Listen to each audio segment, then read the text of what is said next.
अनुवाद एवं तात्पर्य कृष्ण कृपा मूर्ति श्री श्रीमद एसी भक्ति वेदांत स्वामी श्रील प्रभुपाद के द्वारा यह जो ना कभी नहीं हृष्यति हर्षित होता है, ना कभी नहीं द्वेष्टि शोक करता है, ना कभी नहीं शोचति पछतावा करता है, ना कभी नहीं कांक्षति इच्छा करता है, शुभ शुभ अशुभ तथा अशुभ का परित्यागी त्याग करने वाला भक्तिमान भक्त यह जो सह वह है मैं मेरा प्रिय प्रिय। अनुवाद: जो ना कभी हर्षित होता है ना शोक करता है, जो ना तो पछताता है ना इच्छा करता है, तथा जो शुभ तथा अशुभ दोनों प्रकार की वस्तुओं का परित्याग कर देता है, ऐसा भक्त मुझे अत्यंत प्रिय है। तात्पर्य: शुद्ध भक्त भौतिक लाभ से ना तो हर्षित होता है और ना ही हानि से दुखी होता है। वह पुत्र या शिष्य की प्राप्ति के लिए ना तो उत्सुक रहता है, ना ही उनके ना मिलने पर दुखी होता है। वह अपनी किसी प्रिय वस्तु के खो जाने पर उसके लिए पछताता नहीं। इसी प्रकार यदि उसे अभीप्सित की प्राप्ति नहीं हो पाती तो वह दुखी नहीं होता। वह समस्त प्रकार के शुभ अशुभ तथा पाप कर्मों से सदैव परे रहता है। वह परमेश्वर की प्रसन्नता के लिए बड़ी से बड़ी विपत्ति सहने को तैयार रहता है। भक्ति के पालन में उसके लिए कुछ भी बाधक नहीं बनता। ऐसा भक्त कृष्ण को अतिशय प्रिय होता है। ओम अज्ञानतिमिरान्धस्य ज्ञानाञ्जनशलाकया चक्षुरुन्मीलितं येन तस्मै श्रीगुरवे नमः। श्रीचैतन्यमनोभीष्टं स्थापितं येन भूतले स्वयं रूपकदा मह्यं ददाति स्वपदान्तिकम्। वन्देऽहं श्रीगुरो श्रीयुतपदकमलं श्रीगुरून् वैष्णवांश्च श्रीरूपं साग्रजातं सहगणरघुनाथान्वितं तं सजीवं साद्वैतं सावधूतं परिजनसहितं कृष्णचैतन्यदेवं श्रीराधा कृष्णपादान् सहगणललिता श्रीविशाखान्वितांश्च। नमो ओं विष्णुपादाय कृष्णप्रेष्ठाय भूतले श्रीमते भक्तिविकास स्वामिन्निति नामिने। नमः ओं विष्णुपादाय कृष्णप्रेष्ठाय भूतले श्रीमते भक्तिवेदांत स्वामिन्निति नामिने। नमस्ते सारस्वते देवे गौरवाणी प्रचारिणे निर्विशेष शून्यवादी पाश्चात्य देशतारिणे। जय श्री कृष्ण चैतन्य प्रभु नित्यानंद श्री अद्वैत गदाधर श्रीवासादि गौर भक्तवृंद। हरे कृष्णा कृष्ण कृष्ण हरे हरे, हरे राम राम राम हरे हरे। हरे कृष्णा। तो अभी भक्ति योग के विषय में भगवान बता रहे हैं, वर्णन कर रहे हैं। इस अध्याय 12 का नाम है भक्ति योग। तो भक्ति योगी किस प्रकार के होते हैं? तो श्लोक संख्या 13 से 20 तक जो आखिरी श्लोक हैं उस तक भगवान बताएंगे भक्ति योगी के गुण। इसका तात्पर्य यह है कि जो भी भक्ति करना चाहते हैं, जो भक्ति कर रहे हैं, तो भगवान ये गुण उनमें देखना चाहते हैं, है ना। तो जो भी भक्ति कर रहे हैं, वे भक्त बनना चाहते हैं, तो ये गुण उनके अंदर विकसित करना अनिवार्य है। इसलिए भगवान बता रहे हैं, है ना। हर श्लोक में, पिछले श्लोक में भगवान बोले मद्भक्तः समे प्रिय, है ना। भगवान ने पिछले श्लोक में 6 गुण बताए थे। कौन कौन से गुण बताए थे, किसी को कुछ याद है? किसी ने कुछ बोला? अनपेक्षः, अनपेक्षः, शुचि ही, दक्षः, उदासीनः, गतव्यथः, सर्वारंभ परित्यागी। तो ये 6 गुण बताए थे भगवान ने। फिर कहा था कि ऐसे गुणों वाला भक्त मुझे प्रिय है, मुझे मद भक्तः स मे प्रिय। भक्ति में संलग्न ऐसा भक्त, मेरी सेवा में संलग्न ऐसा भक्त जिन्होंने ये 6 गुण विकसित कर लिए हैं, वो मेरा प्रिय है। तो अनपेक्षा यानी क्या बताया था, कुछ याद है?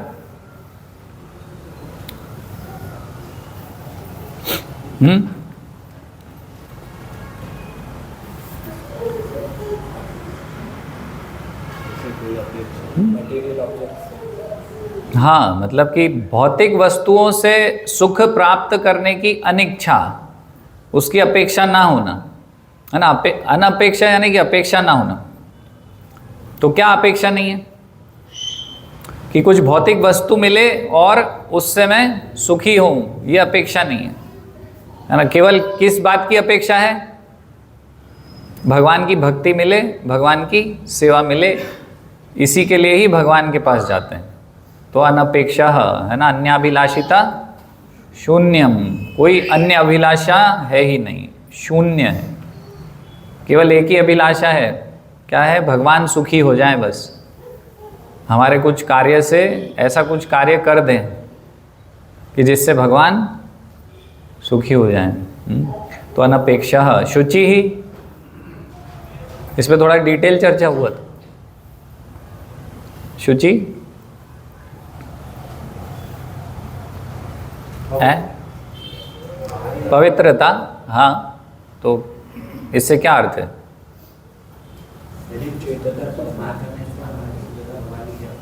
हाँ, तो शरीर की स्वच्छता, स्नान करना। प्रभुपाद ने कहा भक्त 2 बार स्नान करते हैं कम से कम, भले ही ठंड हो तो भी सुबह मंगल आरती करते हैं।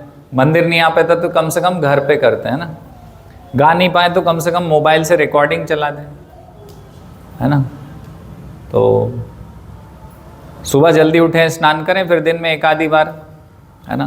कभी हम अशुद्ध हो जाते हैं तो तुरंत स्नान करते हैं, है ना। फ्रेश होने गए, कुछ किया, कुछ ऐसे अशुद्धि हो गई तो तुरंत फिर स्नान करते हैं, है ना। तो कम से कम 2 बार भक्त स्नान करते हैं। प्रभुपाद बता रहे हैं कि बाहरी शरीर की पवित्रता के लिए और आंतरिक पवित्रता के लिए भगवान की सेवा करते हैं। जैसे मैंने बोला मंगल आरती करेंगे, है ना, जप करेंगे, 16 माला करते हैं, फिर कुछ सेवा करते हैं भगवान की, है ना। टीवी मोबाइल से दूर रहते हैं, मूवी देखने नहीं जाते, बाहर का नहीं खाते, केवल कृष्ण प्रसाद भगवान को भोग लगा के खाते हैं। तो ये आंतरिक पवित्रता के लिए, है ना। और पवित्रता ये सब हमें कैसे मिलता है? ये सब विधि कहाँ से मिली हमें? भक्त भागवत से मिली, है ना। तो भगवान के भक्त हमें पवित्र करते हैं, है ना। हमने चर्चा किया दर्शन पवित्र करो, यही तुम्हारा गुण। तो भगवान के भक्त हमें दर्शन मात्र से पवित्र करते हैं, है ना। तो भक्तों की बहुत वैल्यू है ना। तो भक्तों का दर्शन करने से ही हम शुद्ध हो जाते हैं, हमारे विचार बदल जाते हैं। जब भक्तों का दर्शन करते हैं तो हमारे अच्छे विचार आने लगते हैं, भगवान के भक्ति के विषय में सोचने लग जाते हैं, है ना। कैसे और अच्छे से हम सेवा करें, ये विचार करने लग जाते हैं, है ना। तो ये भक्तों के दर्शन का प्रभाव है। दक्षः यानी अपने लक्ष्य को प्राप्त करने में क्या कुशल, हाँ कुशल भी बोल सकते हैं। दक्ष मतलब कि एक लक्ष्य बना लिया है भगवत प्राप्ति और उसके लिए लगे हुए हैं, तो दक्ष होते हैं उसको प्राप्त करने में, है ना। उदासीन, उदासीन होते हैं, उदास रहते हैं, भौतिक विचारों से उदास होते हैं, है ना। चिंता रहित नहीं है वो, उदासीन यानी कि जहाँ भौतिक भोग की बात आती है उसमें ज़्यादा रुचि नहीं लेते, है ना। कमल के फूल के समान है, कीचड़ में तो है लेकिन कीचड़ से ऊपर है, हमने उदाहरण चर्चा किया था ना। हाँ, उदासीन है। गतव्यथा, गतव्यथा यानी क्या है? व्यथित नहीं होते, चिंता नहीं करते, जो खो गया उसके लिए और जो प्राप्त हुआ उसके लिए, व्यथा है ना। तो दोनों प्रकार से सम रहते हैं, है ना, गतव्यथा। फिर भगवान यहाँ क्या बता रहे हैं श्लोक में? बोल रहे हैं यो ना हृष्यति ना द्वेष्टि। हृष्यति यानी कि यहाँ 5 गुण भगवान बता रहे हैं, है ना। एक बोल रहे हैं हृष्यति यानी यह ना हृष्यति, यह ना द्वेष्टि, यह ना शोचति, यह ना कांक्षति, है ना। तो ये 4 चीजें पहली लाइन में क्या बता रहे हैं? 4 चीजें बता रहे हैं, हृष्यति, द्वेष्टि, शोचति, कांक्षति। फिर अगली लाइन में बता रहे हैं शुभाशुभ परित्यागी। तो ये 5 गुण जिसमें होंगे, ऐसा भक्तिमान्य स मे प्रिय, ऐसा भक्ति वाला मति वाला भक्त मुझे प्रिय है। तो जो हृष्यति यानी कि क्या हुआ फिर? हृष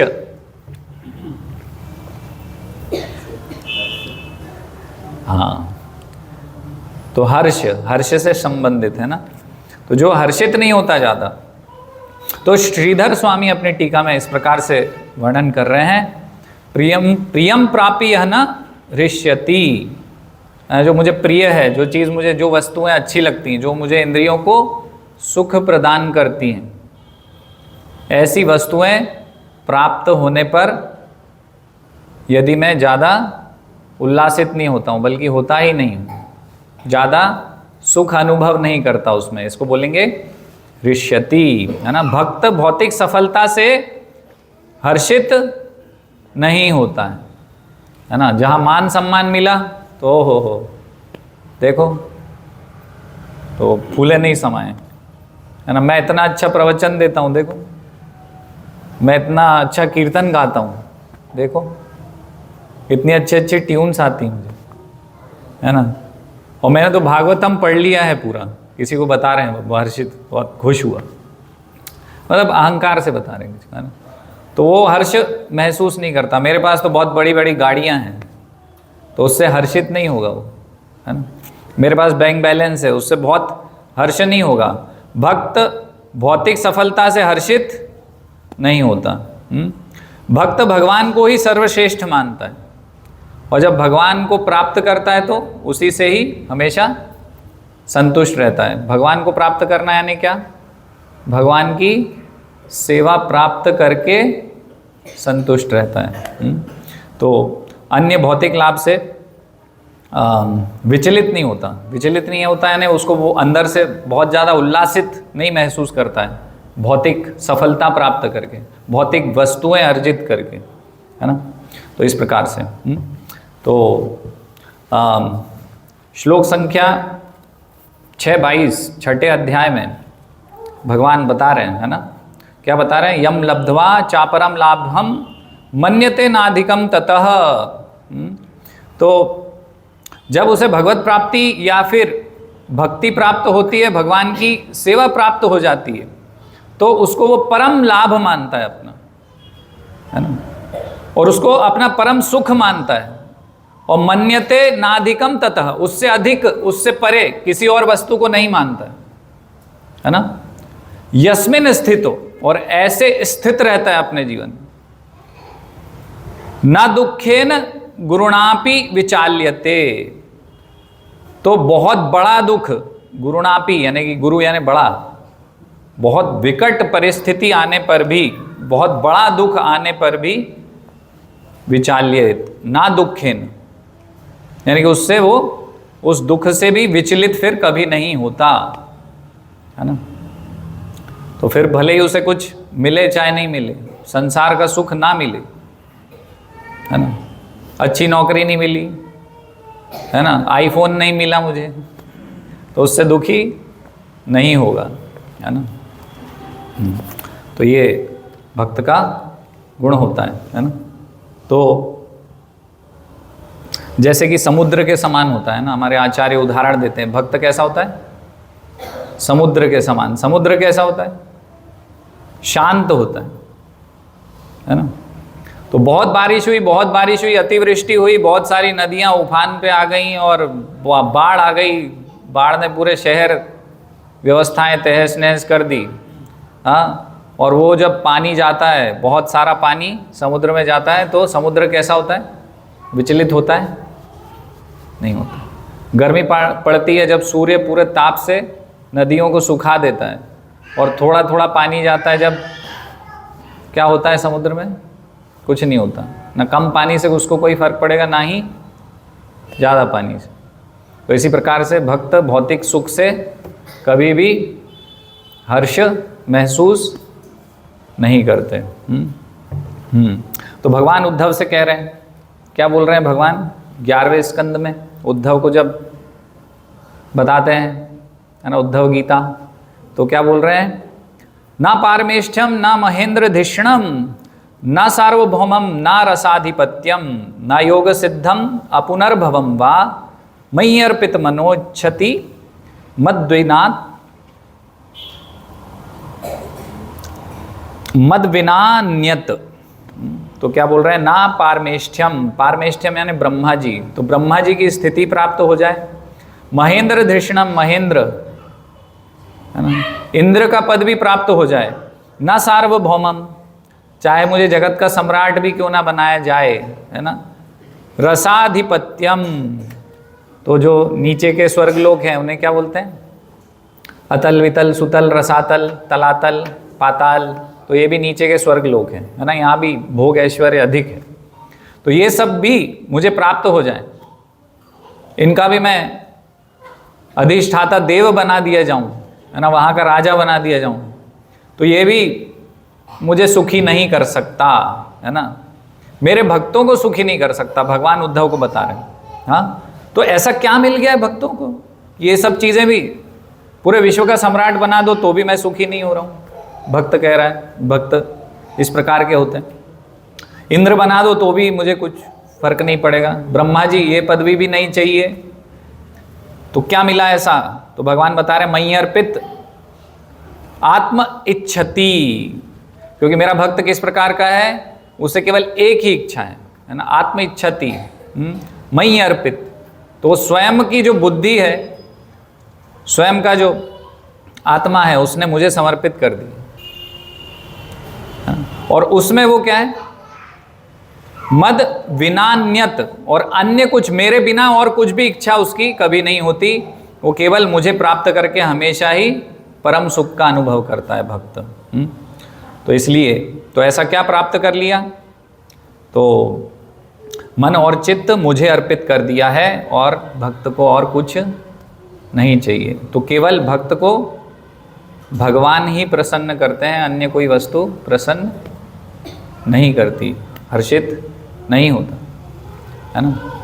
तो जैसे उदाहरण यदि भौतिक रूप से देखें तो किसी व्यक्ति को, उसके पास 1 करोड़ रुपए, करोड़पति है वो, है ना, तो कोई उसे 1 रुपया देगा तो खुश होगा वो?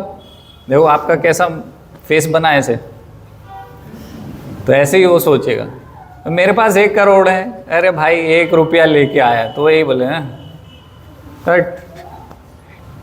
तो ऐसे ही भक्त क्या बोल रहा है? भगवान है मेरे पास, मैं भक्ति है मेरे पास, भगवान की शुद्ध भक्ति, शुद्ध भक्तों का संग है मेरे पास।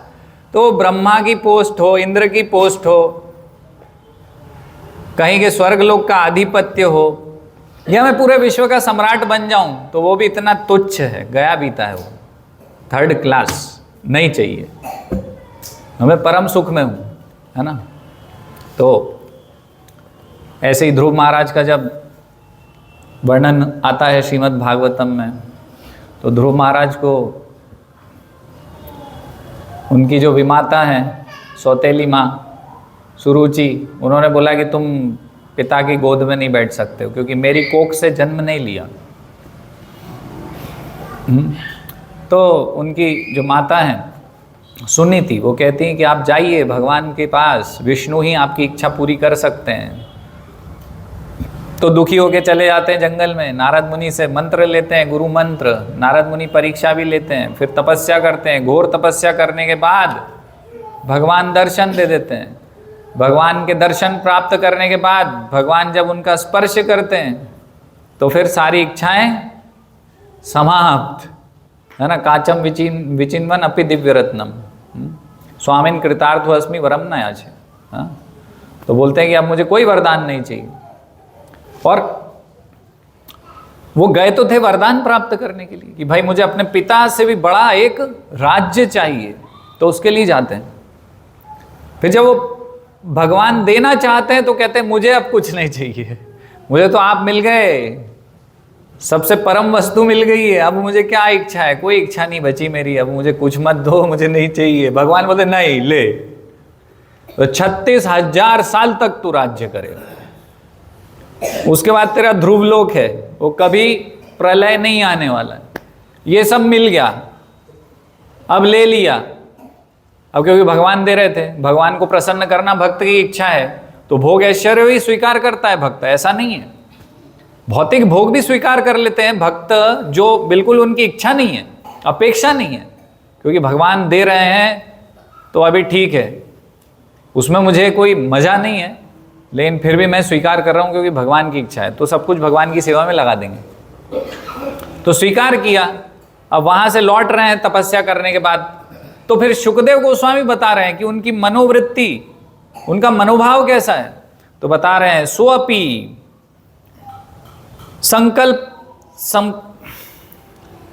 संकल्पजम विष्णोः, स्वपि संकल्पजम विष्णोः पाद सेवोप साधितम प्राप्य संकल्प निर्वाणम नाति प्रीतो अभ्य गातपुरम, है ना। तो क्या है अभ्यगातपुरम, नर्मदापुरम, पुरम यानी कि अपने घर जा रहे हैं, अपने पुर, ठीक है, तो लौट रहे हैं अपने घर। तो क्या विचार कर रहे हैं, स्वपि संकल्पजम विष्णु, तो मैंने संकल्प लिया था भगवान को, विष्णु को प्रसन्न करने का, पाद सेवोप मतलब कि उनकी सेवा करने का संकल्प लिया, तपस्या करने का विष्णु की संकल्प लिया। और फिर क्या हुआ, उस संकल्प को पूरा किया, प्राप्य संकल्प निर्वाणम, तो भगवान प्रसन्न हुए, भगवान ने मुझे दर्शन दिया। अब फिर क्या हुआ, नाति प्रीतो, और भगवान ने मुझे बहुत सारे वरदान दे दिए, जो मुझे वरदान चाहिए थे पहले, अब नहीं चाहिए मुझे, पहले चाहिए थे।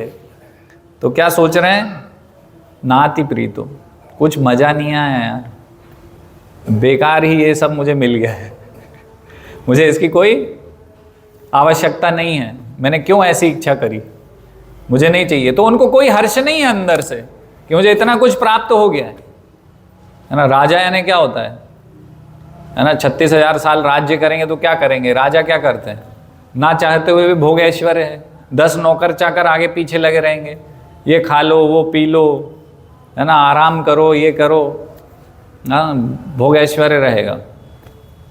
तो कह रहे हैं कि ये मैंने क्या ले लिया, मुझे नहीं चाहिए था ये सब, मुझे कुछ आनंद नहीं हो रहा है इससे, ये जो मिल गया है मुझे, है ना, मुझे तो भगवत प्राप्ति चाहिए थी, वो तो मुझे मिल गई, उससे मैं संतुष्ट हूँ, उससे मैं प्रसन्न हूँ, अन्य कोई वस्तु मुझे नहीं चाहिए। तो ये विचार करते हैं भक्त इस प्रकार से, और कोई भोग ऐश्वर्य की उनकी कोई अभिलाषा इच्छा वास्तव में रहती नहीं है।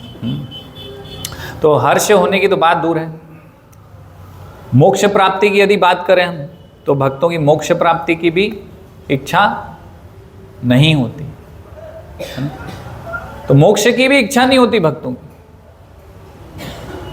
तो अंततोगत्वा शरीर छोड़ने के बाद मोक्ष मिले ये भी नहीं चाहिए, ये आध्यात्मिक लाभ भी नहीं चाहिए। इसको कैसा मानते हैं, तो प्रबोधानंद सरस्वती क्या बताते हैं, कैवल्यम नरकायते, क्या बोलते हैं, कैवल्य, कैवल्य यानी कि केवल, यानी कि एकत्व, मतलब कि भगवान से एक हो जाना, भगवान में विलीन हो जाना, इस प्रकार की मुक्ति को बोलते हैं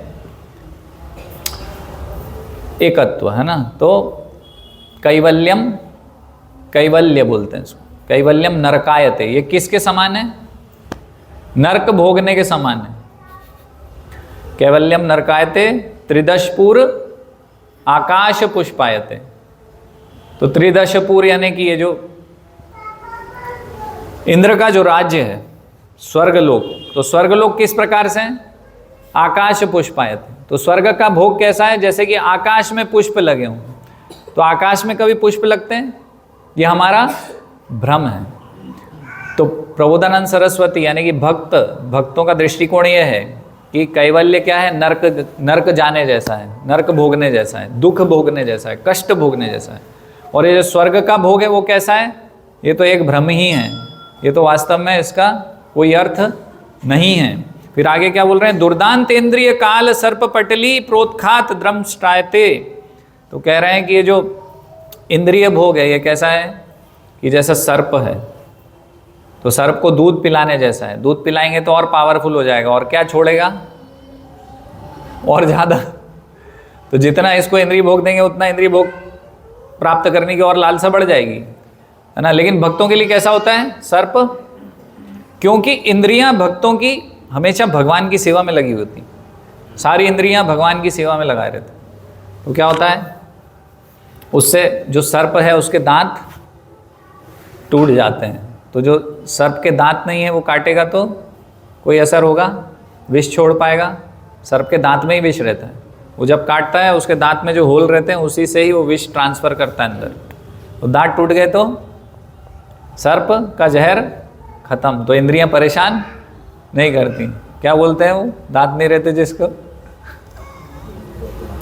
पोपला हो जाता है नकली दांत लगवाना पड़ेगा। तो पोपला सांप कुछ नहीं कर सकता हमारा।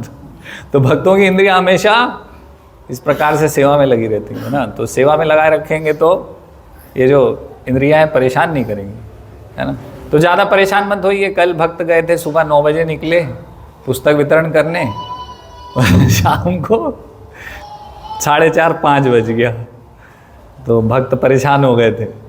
अच्छा ही है, ज़्यादा सेवा यानी ज़्यादा इंद्रियां हमारी शुद्ध रहेंगी, हमें काटेंगी नहीं बार बार कि इसको भोग प्रदान करो, भोग प्रदान करो, है ना। जब हम पुस्तक वितरण करते हैं तो ऐसी कोई भावना आती है क्या हमारे अंदर? बिल्कुल भी नहीं आती। और जितना ज़्यादा ये हो उतना ही अच्छा है। इसलिए ये विचार कि अरे यार परेशान हो गए, दिन भर बेकार गया, वो तो बेकार नहीं गया, बहुत अच्छा गया। ऐसा ही प्रतिदिन ऐसे ही होना चाहिए हमारा। भक्तों का हर दिन ऐसे ही होना चाहिए। सुबह निकलो, शाम को आ जाओ 5 बजे, फिर टेंशन हो जाए कि मेरी इतनी माला है, वो टेंशन में ही जीते रहो, वो माला कर करके सो जाओ गिर पड़ के, बचे रहोगे माया से। वो जो सांप है वो पोपला हो जाएगा। तो इसलिए वो सांप को पोपला करके ही रखना चाहिए हमेशा, हमेशा सेवा में लग रही। जहां आप बचेंगे ना, बचेंगे तो कटेंगे, वो बटेंगे तो कटेंगे नहीं है वास्तव में। अगर हम बचेंगे सेवा से, जितना सेवा से बचने का प्रयास करेंगे, तो ये भक्तों की बहुत बड़ी भूल धारणा है कि आज तो मैं घर में रहूँगा, फ़ोन भी नहीं उठाऊँगा भक्तों के, देखूँगा भी नहीं मंदिर की तरफ, पढ़ूँगा, घर में पढ़ूँगा, घर में बहुत अच्छे से माला करूँगा, घर में मैं बहुत अच्छा भोग बना के भगवान को लाऊंगा। कुछ नहीं होगा, भगवान को भोग नहीं होगा, आप इंद्रिय भोग में लग जाएंगे इधर उधर से कहीं से भी। अच्छा है भक्तों के बीच में रह के अपना 24 घंटा व्यतीत कर दीजिए, सेफ रहेंगे। बचेंगे तो डसेंगे। जो सांप है ना, इंद्रिय रूप में जो सांप है वो डसेंगे आपको। इसलिए भाई मत बचो, भक्तों से मत बचो, भक्ति से मत बचो। कुछ नहीं होने जाने वाला आपके जीवन में। जो आपको सुख प्रदान होने वाले हैं, नियति ने जो लिखा है वो सुख ऑटोमेटिक ही आपके पास आएंगे।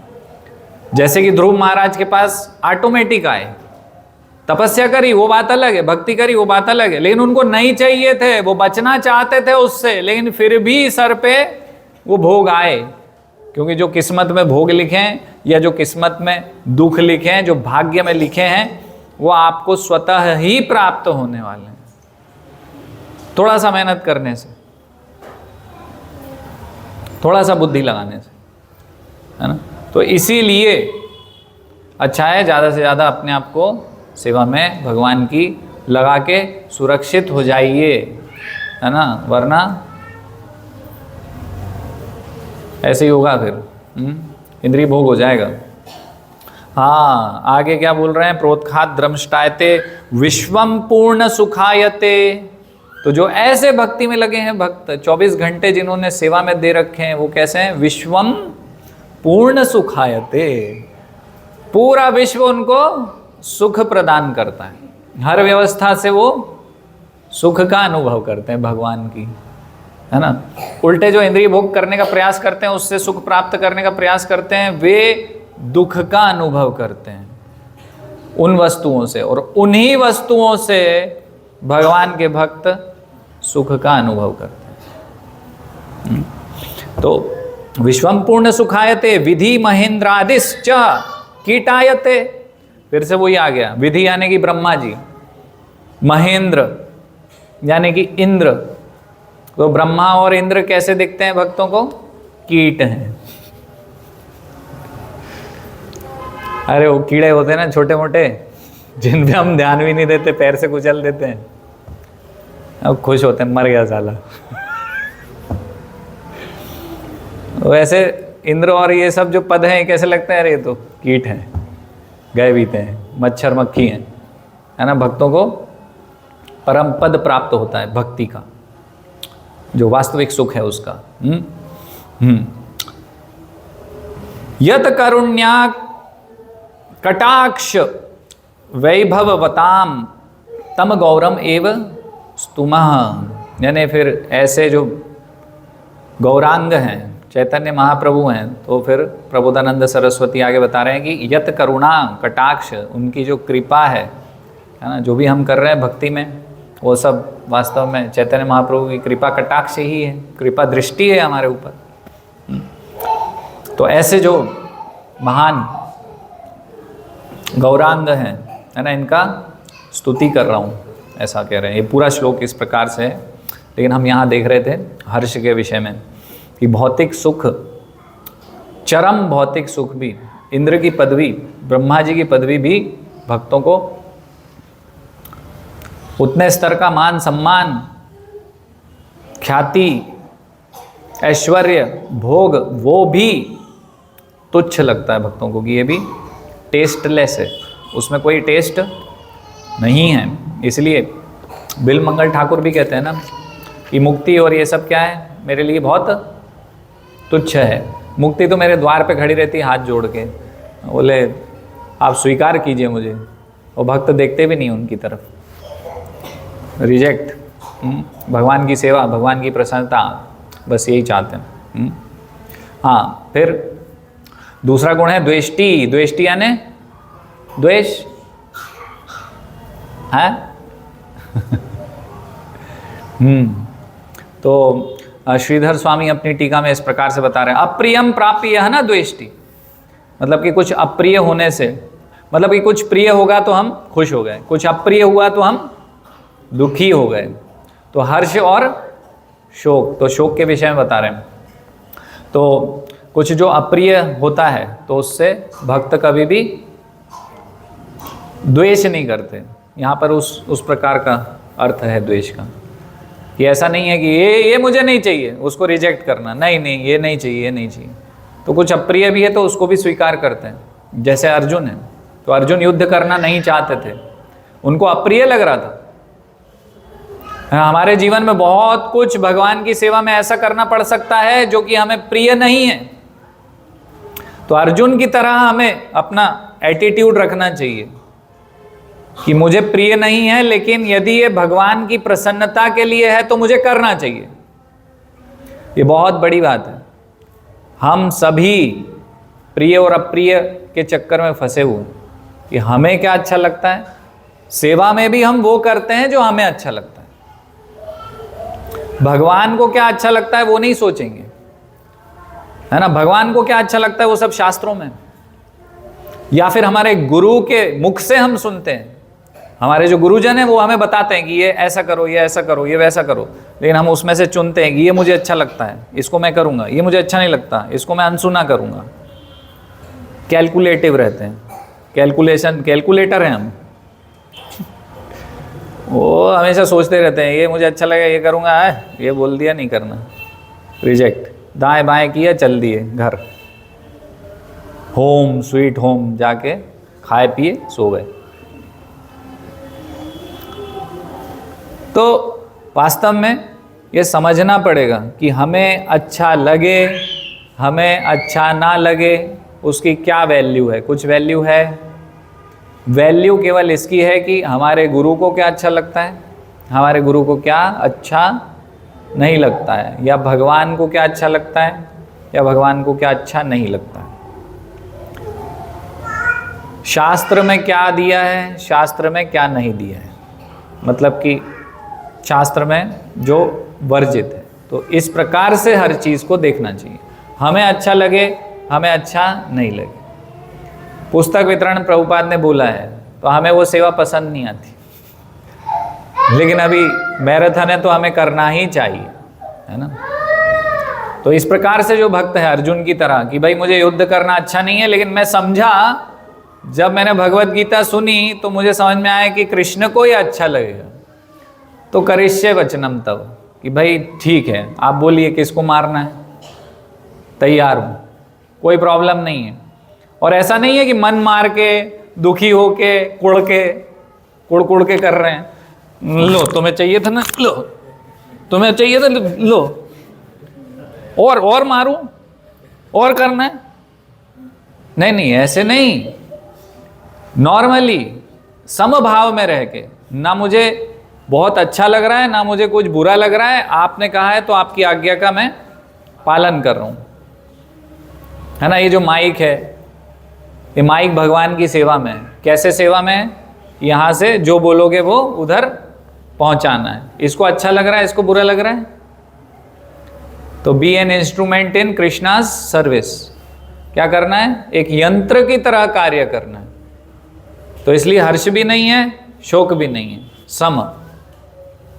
भगवान की सेवा है, भगवान की सेवा करनी है, उस भाव से ही सेवा करनी चाहिए।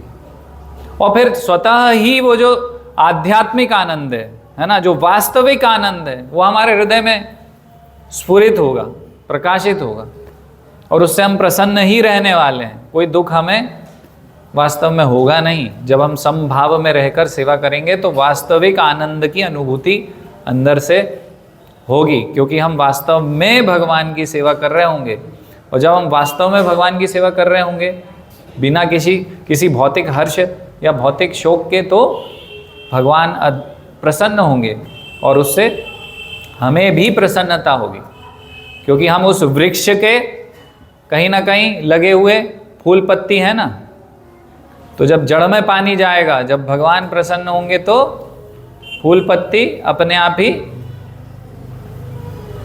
खिल उठेगी, समझ रहे हैं। हाँ, तो यह हुआ द्वेष्टि। यह ना शोचति, तो श्रीधर स्वामी बता रहे हैं इष्ट अर्थ नाशे सति यह ना शोचति, है ना। तो कुछ हमारा चला जाए, शोचति यानी ये शुचि अलग था, ये शोचति अलग है। शोच धातु यानी शोक से संबंधित। तो जब हमारी कोई अच्छी वस्तु चली जाए जो हमारे पास थी, है ना, अच्छी साड़ी थी, पुस्तक वितरण कर रहे थे, गांव में कांटा लगा, फट गई, वहीं रोना धोना चालू, है ना। हमारी अच्छा मोबाइल था, गिर गया, फूट गया, हम भी फूट गए, फूट के रोए।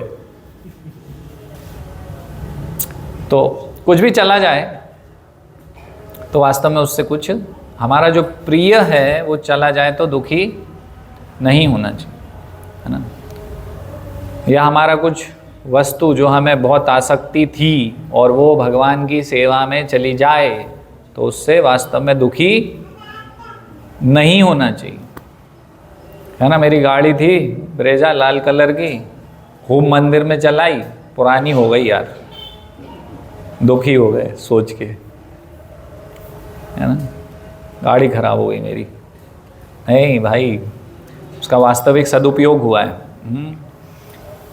अन्यथा आपके इंद्रिय भोग में लगती तो और उससे पाप अर्जित होते, उससे आपके पाप जा रहे हैं। हाँ, तो इसलिए तो हमारी कोई भी वस्तु, व्यक्ति, हमारी ख्याति सब चली जाए तो भी वास्तव में विचलित भक्त नहीं होते, उसे कहेंगे ना शोचति। तो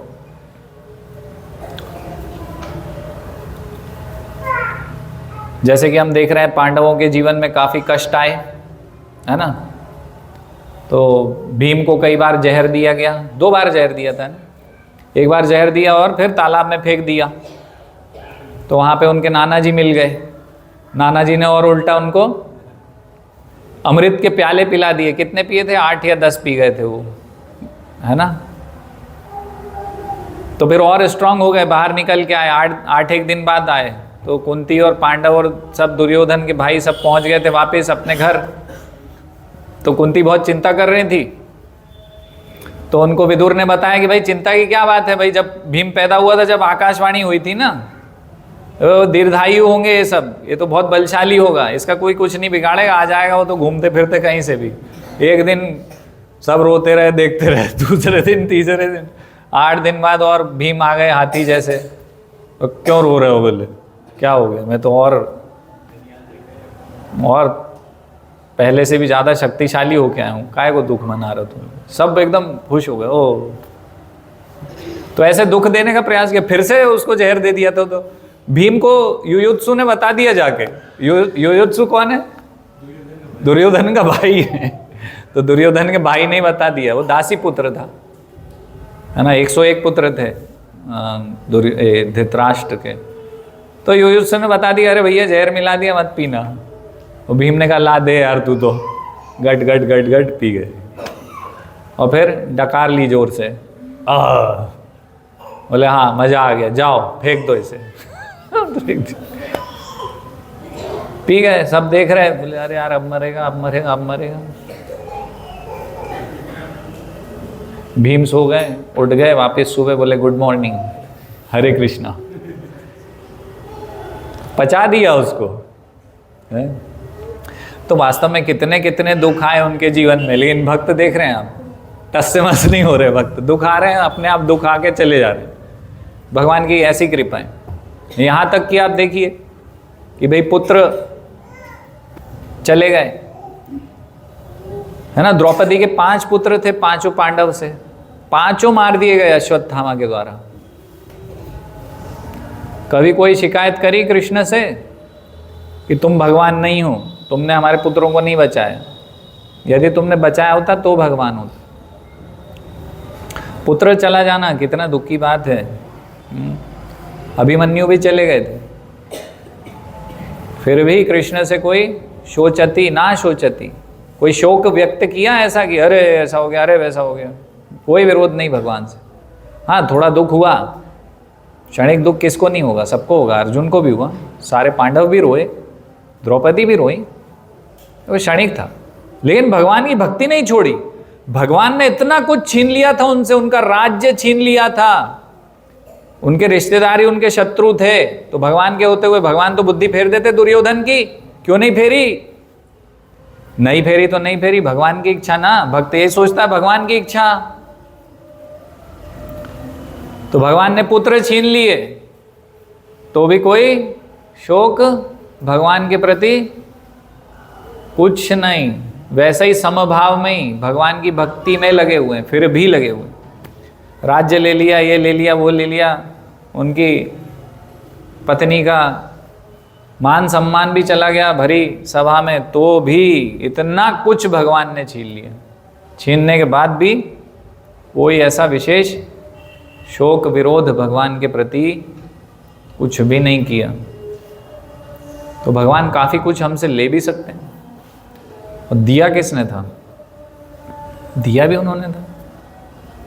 तो यदि उन्होंने ले लिया तो क्या फ़र्क पड़ता है? वैसे भी हमारा था ही क्या, हम तो वैसे ही भ्रमित हैं कि हमारा है सब कुछ, बैठे रहते हैं कुंडली मार के, कौन आएगा उसको डस लूँगा, निपटा दूंगा, और फिर हम ही निपट के निकल जाते हैं डसते डसते लोगों को। हमें ही मृत्यु डस लेती आके, है कि नहीं? तो इसलिए समझना पड़ेगा कि हमारा कुछ नहीं था भाई। अगर सब कुछ भगवान, हमारे पुत्र भी भगवान की सेवा में लग जाए, है ना। वैसे भी उसको मृत्यु ले जाने वाली, हमें भी मृत्यु ले जाने वाली, कहाँ किसका कोई ठिकाना है। लग जाए ना वो भगवान की सेवा में, इससे अच्छा और क्या होगा। मृत्यु के पहले शुद्ध भक्त बन जाए और फिर मृत्यु को प्राप्त हो जाए, वो बेस्ट है। तो ये है ना शोचती। प्रभुपाद का टाइपराइटर चोरी हो गया था, भगवत गीता का स्क्रिप्ट भी चोरी हो गया था विदेश में, और उसके पहले भगवत गीता उनकी पत्नी ने बेच दी थी कबाड़ी वाले को रद्दी पेपर में। इतनी मेहनत करी, भगवान ने छीन लिया। टाइपराइटर जिससे वो प्रचार करने के लिए बुक्स प्रिंट किया करते थे, वो छीन लिया। उस जमाने में टाइपराइटर होना और टाइपराइटर चोरी हो जाना आपका आईफोन चोरी होने बराबर है। और वो तो भगवान की सेवा कर रहे थे उससे, और भगवान ने छीन लिया। हम तो तुरंत दोषारोपण कर देते भगवान पे कि भैया आपकी तो सेवा कर रहा था, ये भी ले लिया आपने, सेवा भी नहीं करने देते मुझे ठीक से, तुरंत आरोप जड़ देते भगवान पे। थोड़ा सा भगवान हमसे कुछ छीनने का तो प्रयास करें, लेने का तो प्रयास करें, फिर हम दिखाते हैं कि कृष्ण भी आ जाए तो भी कालिया नाग जैसे डस लूंगा आपको। ये भगवान के सामने कुछ चलता नहीं। जब भगवान नाचते हैं तो हमारा सब कुछ नहीं चलेगी, हमारी लीला केवल कृष्ण की लीला चलेगी। स्वीकार करें तो कर लें, नहीं करें तो भी चलेगी, तो उन्हीं की चलेगी। स्वेच्छा से दे दो सब कुछ भगवान को, या मृत्यु है सर्वहरश्च हम कर लो। मृत्यु के रूप में भगवान आते हैं तो सब छीन ही लेते हैं। वैसे भी अच्छा है ना, पहले ही पता है हम हारने वाले हैं तो सफेद झंडी क्यों नहीं दिखाते। वो कैंची और वो जो पत्थर वाला जो है ना, वो अंदर डूबते डूबते भी दिखाते हुए अंदर डूब के मर जाता है। तो वही स्थिति है, नहीं दूंगा, नहीं मानूंगा, नहीं मानूंगा। इसलिए सफेद झंडी दिखाओ भगवान को, सब कुछ लगा दो दाव पे, भगवान ले लो आप, है ना, बलि महाराज जैसे। उसी में ही सार है। तो ना शोचती ना कांक्षति।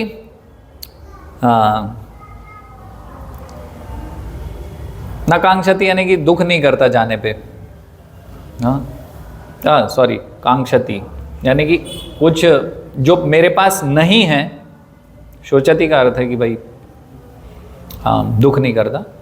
ना कांक्षति का अर्थ है कि आकांक्षा शब्द से इच्छा की, भाई जो नहीं है उसको प्राप्त करने की इच्छा। तो वो भी इच्छा कोई भौतिक लाभ के लिए भक्त नहीं करते हैं। तो ये चार स्थिति में भक्त सदैव रहता है।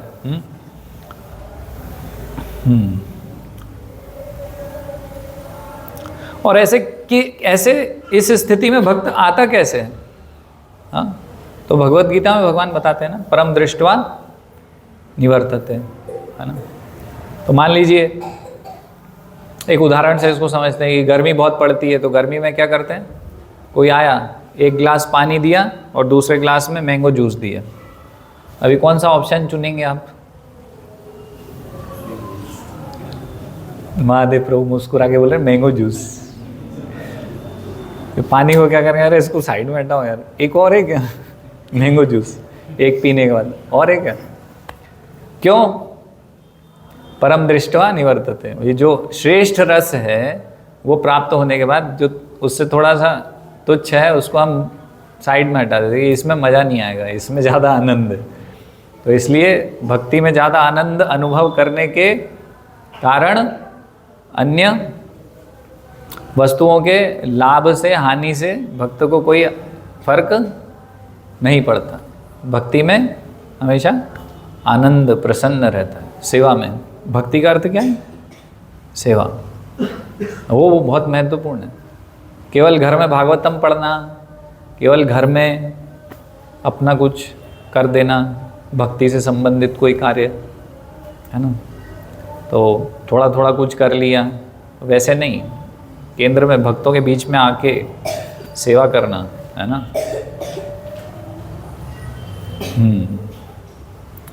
तो ठीक है। और आखिरी जो गुण 5वां श्लोक में बताया वो है शुभा शुभ परित्यागी, है ना। तो प्रभुपाद क्या लिखते हैं, वह समस्त प्रकार के शुभ अशुभ तथा पाप कर्म से सदैव परे रहता है ना। तो इस चक्कर में नहीं पड़ता कि शुभ क्या है अशुभ क्या है। मंदिर आ रहे थे, बिल्ली ने रास्ता काट दिया तो पलट गए, घर चले गए। भगवान की सेवा है, शुभ अशुभ को छोड़ो पीछे, है ना।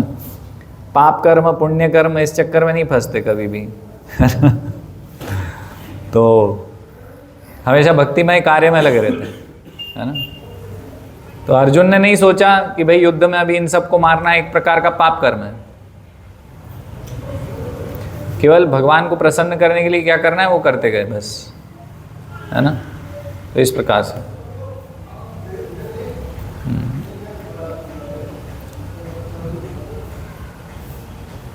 शुभ अशुभ परित्यागी, है ना। हाँ, आगे प्रभुपाद लिख रहे हैं भक्ति के पालन में नहीं, वह परमेश्वर की प्रसन्नता के लिए बड़ी से बड़ी विपत्ति सहने को तैयार रहता है। भक्ति के पालन में उसके लिए कुछ भी बाधक नहीं बनता। तो कितनी विपत्तियां आए जीवन में, है ना। तो वो सब सहन करते हुए भगवान की सेवा के लिए तैयार रहता है। तो कुछ भी बाधक नहीं बनता, प्रभुपाद लिख रहे हैं, उसकी भक्ति में कुछ भी रुकावट नहीं बनता, है ना। उसका नौकरी, उसकी बिजनेस, उसका घर परिवार, कुछ भी भक्ति में बाधक नहीं बनेगा। भक्ति के पालन में उसके लिए कुछ भी बाधक नहीं बनता। ऐसा भक्त कृष्ण को अतिशय प्रिय होता है ना। तो ऐसे भक्त भगवान को सदैव प्रिय होते हैं। तो शुभ और अशुभ के विषय में चैतन्य चरितामृत में तो थोड़ा सा एक श्लोक बस मैं पढ़ रहा हूँ, इसके बाद हम यहीं विराम करेंगे। तो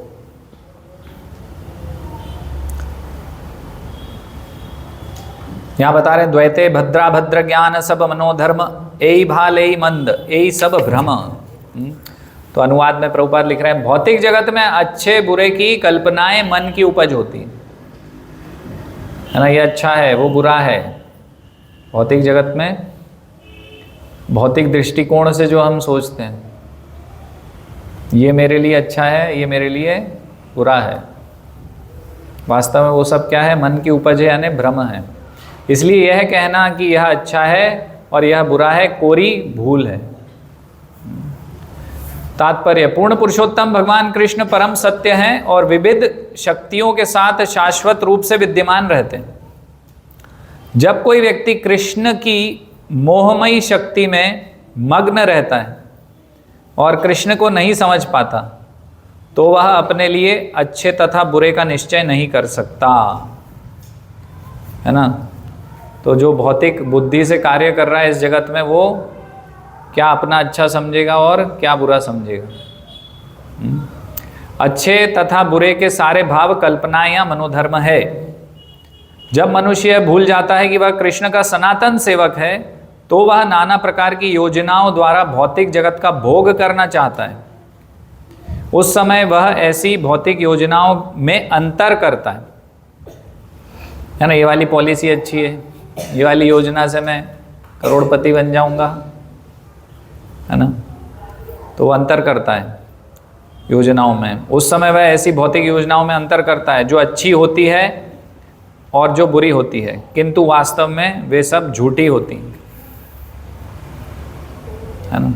तो भौतिक जगत में कुछ भी यदि उसका संबंध कृष्ण से नहीं है, भक्ति में प्रगति से नहीं है, तो वो क्या अच्छा है और क्या बुरा है, निरर्थक है, सब मनोधर्म है, मन की कल्पनाएं हैं, है ना।